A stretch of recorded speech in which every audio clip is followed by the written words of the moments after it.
Why is America suddenly talking about peace with China?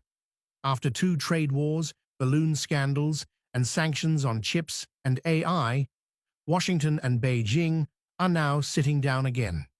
Trump meets Xi this week in South Korea, not as friends, but as two rivals who finally understand one thing: they can't destroy each other, only destroy themselves. Because even after years of confrontation, the US and China trade $575 billion a year.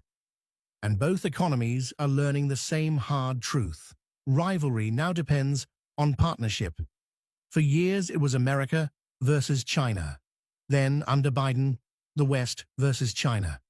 But now, it's America versus the world.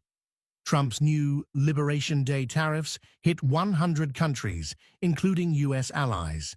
Global inflation jumped 0.4% in a month, the biggest spike since 2022. Even Germany and Japan were targeted. And in Beijing, strategists quietly said, "This isn't about China anymore. It's the end of globalization." So for the first time since 2017, Washington and Beijing see an opening to compete hard but not collapse together. Globalization once made China the world's factory and America the world's customer. But now both want independence. The US doesn't want Chinese dependence in chips or batteries. China doesn't want Western control over semiconductors and finance. Yet here's the twist: they still can't quit each other.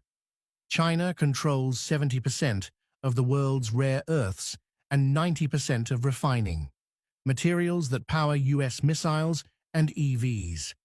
When Beijing restricted gallium exports, global supply crashed 45% overnight.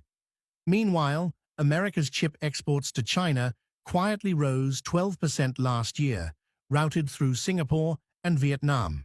They're fighting publicly, but trading in the shadows.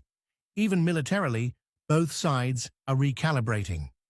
The US Navy cut South China Sea patrols by 30%, but satellite surveillance rose 42%.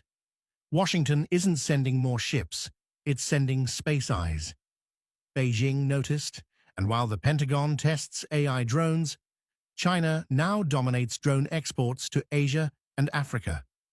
Huawei's new phone uses a 7-nanometer chip built entirely in China, a shock to Western analysts who swore sanctions would crush its tech industry. Trump might reduce coastal flybys. Xi could scale